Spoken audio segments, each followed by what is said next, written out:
E aí, gente, tudo bem? Sejam bem-vindos a mais um vídeo do Parabólica. Eu sou o Pedro, professor Pedro Renotto, aqui super feliz com vocês que a gente vai agora responder as questões que eu deixei para vocês já na semana passada sobre historiografia. Isso mesmo, por isso que eu tô com esse fundo verde aqui. A gente vai usar um chroma key para ficar um pouquinho mais organizado aqui.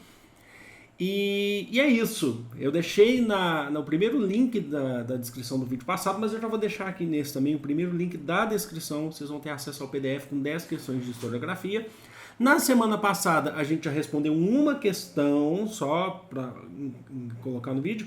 Hoje a gente vai responder mais 4, a gente vai responder até as 5. Aí na segunda da semana que vem a gente responde mais 5. Achei melhor fazer assim, por quê? Primeiro porque vocês estão ouvindo, não sei se vocês estão percebendo a minha voz, eu estou com um aparelho, até acostumar com isso, fica um pouco difícil de falar, é complicado, não dá para ver o aparelho na minha boca, ele está lá mais no fundo, mas é difícil no céu da boca e tal.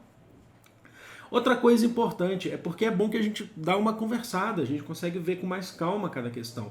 São todas questões de Enem, para vocês verem que historiografia é cobrado no Enem. Então são todas as questões aqui, são de algum Enem, de algum ano, de alguma série de Enem, tudo bem? Então já se inscreve no canal se ainda não for inscrito, curte esse vídeo para ajudar o canal a crescer. Tem história geral, história do Brasil, filosofia, sociologia, muito conteúdo completo para o Enem e demais vestibulares. Deixa eu tomar minha água e vamos começar, hein? Vamos embora então, gente. É isso aí, vocês já me veem com a primeira questão na tela, eu olho aqui pro lado porque eu tô vendo a questão aqui, se ela tá bem enquadradinha. A primeira questão aqui de historiografia que a gente vai estudar, que a gente vai fazer aqui, teremos mais vídeos de historiografia de aula, além de exercícios aqui no canal também, tá? É uma questão do Enem PPL 2019, é um Enem recente, então para pessoas privadas de liberdade. Vou ler aqui a questão e aí a gente responde na boa, tudo bem? Para dar conta do movimento histórico do processo de inserção dos povos indígenas em contextos urbanos, povos indígenas indo para cidades, cuja memória reside na fala dos seus sujeitos, foi necessário construir um método de investigação baseado na história oral. Falamos de história oral na semana passada. Se vocês quiserem, eu posso fazer mais vídeos, porque tem coisas importantes a falar sobre história oral. Que desvelasse essas vivências ainda não estudadas pela historiografia. Então, vivências dos povos indígenas nas cidades, no contexto urbano, ainda que não foram desvendadas, estudadas pela historiografia. Bem como as conflitivas relações de fronteiras daí decorrentes. Fronteiras, quando ele está falando, no texto é bom que a gente vai conversando, é sobre essa questão de zona rural, de etnia, de reservas indígenas, aos municípios, às entradas em contextos urbanos. A partir da história oral, municípios não, né, contextos urbanos. A partir da história oral, foi possível entender a dinâmica de deslocamento e inserção dos índios urbanos no contexto da sociedade nacional. Bem como perceber os entrelugares construídos por estes grupos étnicos, os locais, na luta pela sobrevivência e no enfrentamento da sua condição de invisibilidade. Né? Então eles estão lutando por sobrevivência, até mesmo no contexto urbano, enfrentando a sua condição de invisibilidade, que não olham para eles como povos indígenas. E tem muito, em cidades tem muitos. Deixem nos comentários, inclusive, porque é uma realidade o que a gente tem hoje. É muito estranho falar com essa... Vamos lá. O uso desse método, qual que é o método? História oral, certo? O uso desse método para compreender as condições dos povos indígenas nas áreas urbanas brasileiras justifica-se por quê? Então o uso da história oral é justificado por quê para compreender isso? Justifica-se por focalizar a empregabilidade de indivíduos carentes de especialização técnica para trabalho. B. Permitir o recenseamento de cidadãos ausentes das estatísticas oficiais, organizar, recensear os que são ausentes das estatísticas oficiais, por isso que se utiliza a história oral. C. Neutralizar as ideologias de observadores imbuídos de viés acadêmico. D.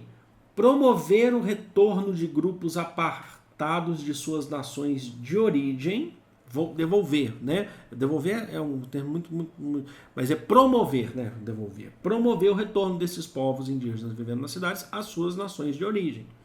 E é registrar as trajetórias de sujeitos distantes das práticas de escrita. Para pensar sobre o texto. Esse texto é muito importante para a gente, ele dá informações importantes sobre... Enquanto eu tomo minha água aqui, eu respondo para vocês.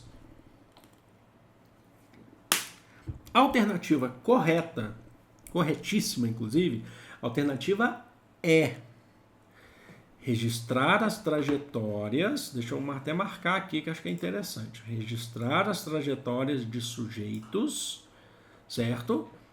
Distantes das práticas de escrita. Olha só o começo do texto, o que ele está falando. Para dar conta do movimento histórico do processo de inserção dos povos indígenas em contextos urbanos, cuja memória reside na fala dos seus sujeitos. Então a gente está falando de uma memória que é na fala, não é na escrita. Foi necessário construir um método de investigação baseado na história oral. Muitos não têm o domínio da escrita, não sabem escrever. Então, utiliza-se da sua fala, que é um documento histórico. Lembra que eu falei para vocês na aula sobre Escola dos Análises ou Nova História, de que tudo é utilizado como fonte histórica, inclusive a ausência de fonte histórica? Nesse contexto, nós estamos falando de povos que às vezes não sabem ler nem escrever, a gente está utilizando a sua memória, a memória de seus pais, de seus avós, o que foi contado ao longo de suas gerações, para que aquele homem ou aquela mulher estivessem ali vivendo. Então, a gente precisa registrar as trajetórias, para entender o porquê, a trajetória, pega tudo, pega a trajetória de sua família. Que são distantes das práticas de escrita. Por que as outras estariam erradas? É muito errado porque não está falando de questão de empregos e questão de especialização técnica. Não é esse o contexto. Nem a B, permitir o recenseamento de cidadãos ausentes das estatísticas oficiais. A gente não está usando a história só para colocar em estatística, para fazer censo do IBGE, por exemplo. Não é isso que tá constando. A C diz... neutralizar, essa é muito errado, né? Neutralizar as ideologias. Qual que é o contexto? O texto está falando o que sobre ideologia? De observadores imbuídos de viés acadêmico. E a D fala assim, promover o retorno de grupos apartados de suas nações de origens. Bom, vamos lá.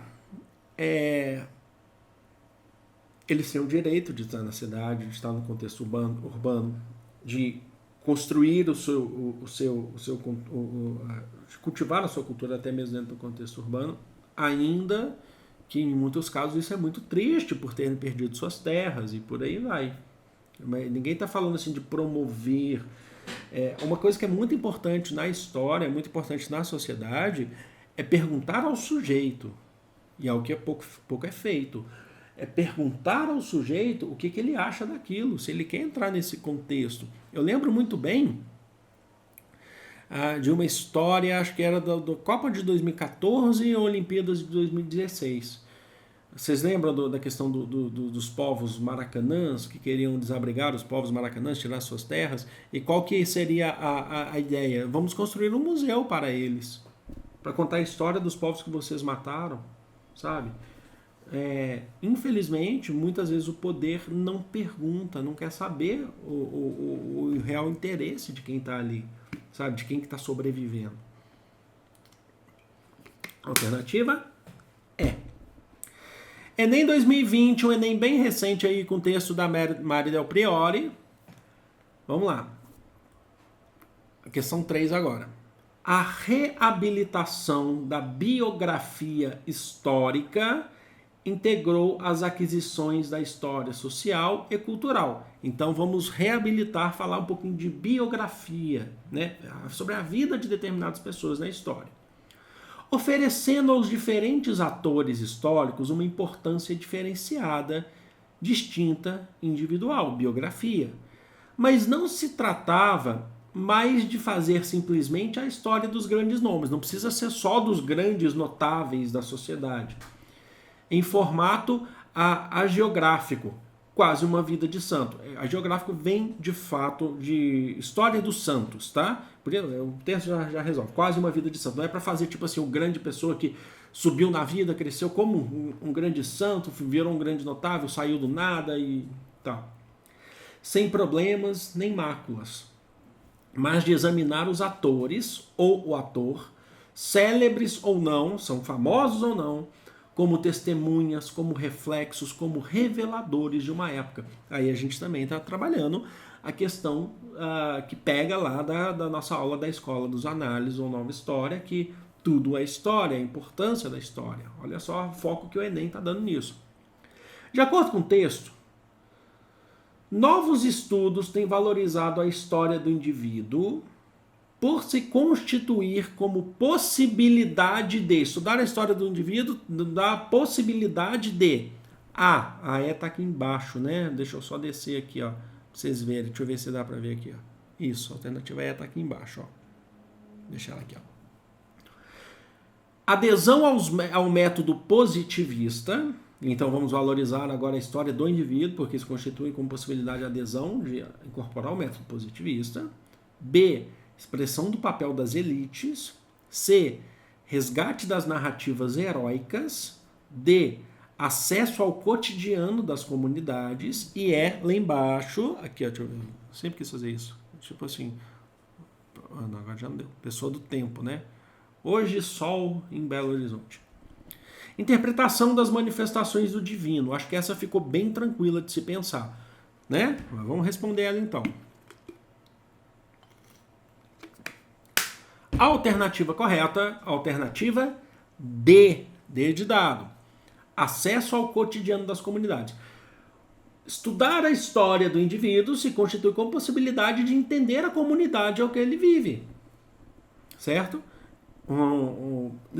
Se estudarem um dia, por exemplo, quando eu tiver lá meus 80 e tantos anos, vamos ver se eu chego lá. Vão estudar a minha história, eu vivo dentro de um contexto de comunidade, vendo o meu cotidiano. Isso está atrelado ao meio que eu vivo, ao cotidiano, ao que eu aprendo com esse cotidiano, ao que eu construo com esse cotidiano, certo? Um bairro específico numa cidade, tem alguma coisa lá que é diferente.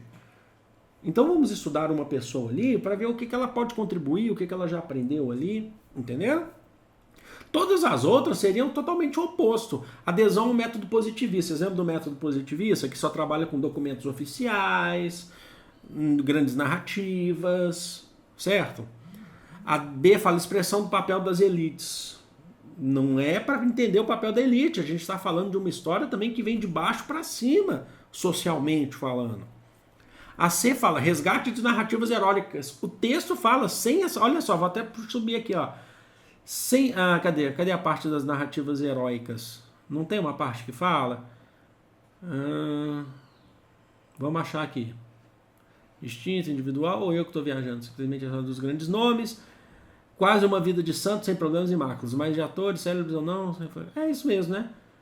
É isso mesmo. Não fala heróicas, mas dá a entender, ó. Mas não se trata mais de fazer simplesmente a história dos grandes nomes em formato e geográfico, quase uma vida de santo, sem problemas, sem máculas, mas de examinar os atores, célebres ou não, como testemunhos reflexos de uma época. Então, deixa eu só marcar aqui também para ficar bem claro para vocês. Não é para fazer vida de santo, de grandes autores, de grandes heróis, aquela coisa toda. E a E fala integração das manifestações do divino, que é tudo também o oposto aqui, ó, o texto fala assim, mas não se trata de fazer simplesmente uma história dos grandes nomes em formato e geográfico, quase uma vida de santo. Entendeu? Acho que essa ficou bem tranquila aí pra gente, né? Deixa aí nos comentários pra mim o que vocês acharam. Vamos lá, galera. Questão 4, aí na tela para vocês. Enem segunda aplicação de 2016. Vamos lá. A história não corresponde exatamente ao que foi realmente conservado na memória popular. Não é necessariamente o que foi conservado na memória popular, mas aquilo é importante. Mas aquilo que foi selecionado, escrito, descrito, popularizado e institucionalizado por quem estava encarregado de fazê-lo, né? Então, A história não corresponde exatamente ao que foi, não corresponde exatamente ao que foi escrito e conservado na memória popular, mas aquilo que foi selecionado. Na história a gente seleciona. O que é a história? Escrito, descrito, mas aquilo que foi selecionado, escrito, descrito, popularizado e institucionalizado por quem estava carregado de fazê-lo. Na grande maioria dos casos, o historiador junto com outras áreas vizinhas. Os historiadores, sejam quais forem seus objetivos, estão envolvidos nesse processo, uma vez que eles contribuem conscientemente ou não para a criação, demolição e reestruturação de imagens do passado que pertencem não só ao mundo da investigação especializada, mas também à esfera pública na qual o homem atua como ser político. Então o historiador ele está envolvido olha só, cadê? Conceitos importantes aqui. Eles contribuem conscientemente ou não para a criação, demolição e reestruturação de imagens do passado, que pertence não só ao mundo da investigação especializada, porque significa então que essa história vai atingir outros povos. O que o historiador está falando, o que ele está estudando, o que ele está pesquisando, precisa atingir os outros povos, precisa atingir o povo, a comunidade, a sociedade. Tá bom? Então o texto aí do Hobsbawm. Vamos lá. Uma vez que a neutralidade é inalcançável, justamente porque a história não corresponde exatamente ao que foi realmente conservado, mas o que foi selecionado, escrito, popularizado, institucionalizado por quem estava encarregado de fazê-lo, na atividade mencionada, é tarefa do profissional envolvido. Qual profissional? O historiador. Essa é uma questão que até parece questão de concurso, mas é importante, porque a gente precisa entender a história como um todo. Não é só o historiador, não é só o professor de história. Então vamos lá. Uma vez que a neutralidade é inalcançável na atividade mencionada, é tarefa do profissional envolvido a criticar as ideias dominantes, b. respeitar os interesses sociais, c. defender os direitos das minorias, tarefa do historiador, d. explicitar as escolhas realizadas e satisfazer os financiadores de pesquisa, gente. Vamos ver se alguém vai ter alguma dúvida nessa. Então eu vejo meu tempo ali. Alternativa correta, já vou marcar aqui para não esquecer, de explicitar as escolhas realizadas. O historiador, ele pode seguir, não é neutro, ele pode seguir por um viés, não existe neutralidade. Eu vou lembrar só uma frase importante, que é de Antônio Gramsci, que vocês podem até reclamar, está citando Gramsci, mas é real a frase. Viver, é só um trecho, tá? Não vou estender não. É tomar partido. Não é partido político. É tomar escolhas. Aquele que fica em cima do muro está tomando uma escolha de ficar em cima do muro, por exemplo. Mas você sempre tem algo a dizer sobre alguma coisa. Até mesmo com coisas que você nem conhece. Você fala, eu não posso falar porque eu não conheço. Você tomou uma escolha. O historiador, ele tem uma... Desculpa.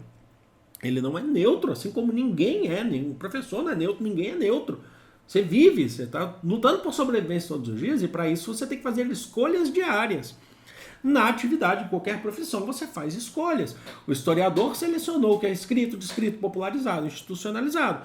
Porém, para as pessoas entenderem, ele precisa explicitar isso. Papel do historiador, segundo Hobsbawm aqui, o Eric Hobsbawm. É preciso falar, é preciso que vocês entendam que o caminho tomado é esse. Agora, ele não tem a obrigatoriedade em qualquer pesquisa de criticar ideias dominantes. Ele não tem a obrigatoriedade de respeitar os interesses sociais. Em que sentido? Algumas pessoas podem ter achado que... mas o texto está falando que você tem que passar para a sociedade a tua pesquisa e tal, aquela coisa toda. Tudo bem, isso é importante. Mas você não tem que fazer o que um grupo social específico está querendo que você faça. Certo? Não é o que você faça. Você tem que ter uma gama de pesquisas, você tem que ter... Por isso que existem vários tipos de pesquisa, várias áreas do saber, do conhecimento, mas é preciso explicitar o rumo que você tomou, por que os documentos, por que a metodologia, por que tais entrevistas, por que tais coisas, por que esse pensamento. É papel do historiador fazer isso. Mas você não tem que ficar só respeitando grupos sociais no sentido de que eu preciso fazer o que eles querem. O historiador é um homem livre. Aí fala satisfazer os financiadores de pesquisa. Isso acontece, tem gente que satisfaz o financiador de pesquisa, principalmente quando a gente fala de empresa, uma empresa fazendo uma pesquisa, ela quer aquilo, aí o historiador ele vai puxar uma sardinha para aquele lado e tal. Mas no papel do historiador, para a construção de narrativas históricas, de estudar o passado, você precisa escolher, explicitar as escolhas deles, mostrar quais são essas escolhas, tá bom? Fechamos. A quinta é do Enem 2010, é o Enem mais antigo, ela não é de historiografia. Apesar de estar ligado a um texto historiográfico do Augusto de Saint-Hilaire. A gente vai fazer ela assim, ela escapou aqui, mas ela tem um lado de narrativa histórica que é importante, tá? Que é um texto de um viajante francês no Brasil, é importante, eu tenho esse livro, inclusive, que está citando aqui, que é Viagens Nascentes do Rio São Francisco. O Augusto de Saint-Hilaire, ele narrou o Brasil no século XIX, ao qual ele viajou aqui pelo Brasil, certo? Mas vamos lá, então, acho que vai ser interessante a gente fazer essa última aqui. É o Enem, a segunda aplicação de 2010, certo? De fato, que alternativa restava aos portugueses ao se verem diante de uma mata virgem e necessitando de terra para o cultivo? Os portugueses chegaram aqui, viram uma mata virgem e precisavam de terra para o cultivo. A não ser derrubar a mata e atear-lhe fogo. Qual que é a alternativa? Derrube e joga fogo. Seria, pois, injusto dessa maneira. Todavia, podemos culpar os seus descendentes, e com razão, por continuarem a queimar as florestas quando há agora, no início do século XIX, tanta terra limpa e pronta para o cultivo à sua disposição. Então ele fala assim, ó, para os portugueses, lá no início da colonização, certamente século XVI, a alternativa era derrubar a mata e queimar para cultivar. Só que agora no século XIX, que é o século que o Augusto de Saint-Hilaire está viajando pelo Brasil, ele tem várias memórias sobre a viagem. Tem alguém martelando essa aula domingo, eu estou gravando esse vídeo no domingo, não é possível. Então, vamos lá, sempre tem alguma coisa, né? Assim que eu mudar, eu vou até providenciar isolamento acústico. Mas olha só, então o que acontece? Então, só que no século XIX, que é o século que ele viveu, ele fala, agora já tem tanta terra aí, ó, quando ele fala que essa parte aqui, ó, todavia, podemos culpar os seus descendentes, que são os descendentes dos portugueses, quem estava ali no século XIX. E com razão, por continuarem a queimar as florestas, quando há, olha esse há aqui importante, há agora, existe agora, o há de haver, no início do século XIX, tanta terra limpa e pronta para o cultivo. Porque a gente agora culpa ele está culpando, não os portugueses, mas está culpando esses agora, porque eles estão continuando queimando. Vamos lá. Augusto de Saint-Hilaire, Viagem às Nascentes do Rio São Francisco. Texto, livro escrito em 1847. Eu tenho esse livro. Eu não vou achar. No texto, eu li ele porque tem até estante ali atrás do chroma key. No texto, há informações sobre a prática da queimada em diferentes períodos da história do Brasil. Os diferentes são século XIX e certamente século XVI. Segundo a análise apresentada, os portugueses, olha só, aí, ó, prestem bem atenção, porque o texto fala tanto do século XIX, dos descendentes dos portugueses e também dos portugueses, no século XVI, provavelmente, não especifica o século. Mas aí o texto quer falar sobre os portugueses, não sobre os descendentes dos portugueses, o enunciado. Segundo a análise apresentada, os portugueses evitaram emitir juízo de valor sobre as práticas da queimada. Eles não fizeram nenhum juízo de valor sobre a prática da queimada. Olha o chorando. B. Consideraram que a queimada era necessária em certas circunstâncias. C. Concordaram quanto à queimada ter sido uma prática agrícola insuficiente. Os portugueses então concordaram que a queimada era insuficiente. D. Entenderam que a queimada era uma prática necessária no início do século XIX. E relacionaram a queimada ao descaso dos agricultores da época com a terra. Para pensar, acho que está muito tranquilo também, viu? Alternativa. B de bola. Ó, os portugueses consideraram que a queimada era necessária em certas circunstâncias. Quais circunstâncias? Eles chegaram no Brasil, viram uma mata virgem. Eles falaram, a gente precisa de terra para cultivo, tem muita mata aqui, o que a gente faz? Em certas circunstâncias, é necessário para o ponto de vista dos portugueses, não sou eu que estou falando. Augusto Santo Lero, ele até que justifica, né? Ele passa um pano aí para os portugueses, mas não sou eu que estou falando, que a gente vai ter que derrubar essa mata, queimar para cultivar. Em certas circunstâncias é necessário, do ponto de vista dos portugueses. As outras estão erradas por quê? A não está falando de emitir juízo de valor sobre a prática da queimada. Os portugueses não emitiram nenhum juízo de valor. A C, os portugueses concordaram quanto a queimada ter sido prática agrícola insuficiente. Não, ué. Não está falando isso no texto, eles não consideraram, eles usaram como alternativa, não discutiram se era insuficiente. A D fala assim, entenderam que a queimada era uma prática necessária no início do século XIX. Aqui está o erro, os portugueses estão lá no século XVI. Século XIX são os descendentes dos portugueses, entendeu?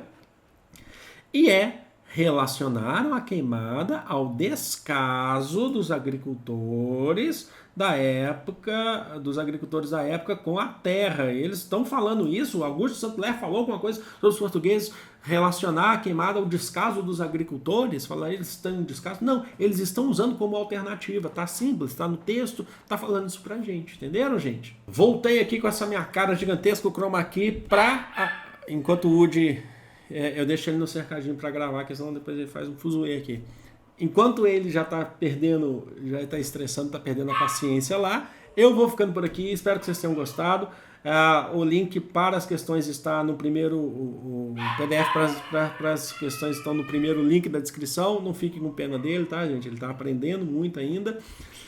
E eu vou ficando por aqui, na semana que vem a gente responde 6, 7, 8, 9 e 10. Amo vocês, é de todo o coração do mundo, grande beijo, fui!